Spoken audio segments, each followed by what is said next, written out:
It's worth a look to see how we got here and some of the facts on the ground. China now builds more commercial shipping than the rest of the world combined. And American companies aren't buying ships from China. In the past 8 years, China sold only a handful directly to the United States. U.S. companies don't own and operate fleets of commercial ships either. We outsourced that work a long time ago too. And it's also not the United States that builds them. Here's an ugly chart. Shipbuilding by tonnage. The United States barely shows up at all, and Japan and South Korea combined are less than China. The few American shipyards that we still have are doing contract work for the U.S. Navy. The Pentagon is a money no object buyer, and the Defense Department seems to accept cost overruns and production delays as a matter of course in a way that private buyers of commercial ships would find completely unacceptable. The question I'm asking here is whether American shipyards could be competitive with shipbuilders elsewhere when they've grown fat and lazy off of defense contracts. Since 2010, shipbuilding workers in the U.S. has grown by another 25,000 or so, but all of that is due to military shipbuilding and repairs. Some analysts believe that these proposals are going to really benefit instead the Japanese and South Korean yards. We've got problems there too. Simply put, there aren't enough people. China has surplus for now, and that's why China's been able to grow its capacity to build everything, including ships. The United States cannot put another 1 million people to work building ships, even if we wanted to, let alone 5 million, and that's what is needed to take some of this business away from China. And the Japanese and Koreans couldn't do it either. In the beginning, again, these proposals seem like they would help U.S. shipbuilders who don't exist. And then the benefits might accrue to Japanese and Korean shipbuilding companies because it's just much more sensible to outsource ship production to them.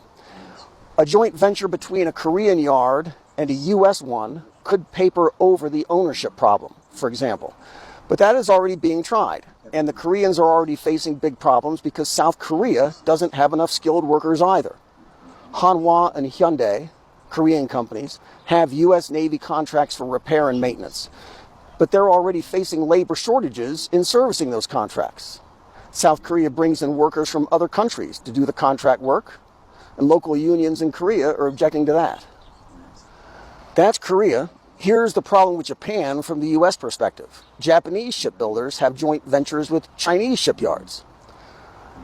This is the actual proposal from the administration, the U.S. Trade Representative. It begins with China's dominance in shipbuilding, then the proposal to charge up to $1 million for any Chinese vessel operator, or up to $1,000 per ton of capacity. Now that would make it very expensive. Suddenly now the entrance fee is $1,000 per ton times 280,000 tons is $280 million, which means those ships won't go to the U.S. at all until the ship operator gets a shell company outside China, then problem solved. It'll take some time to get the paperwork sorted, but that's what would happen on the import side. It's the rest of the proposal that's going to be such a serious problem, not to China and not to U.S. consumers or retailers, but to American exporters. U.S. labor unions and politicians who want their votes are being quoted here, who think it's great for them. But here are the experts.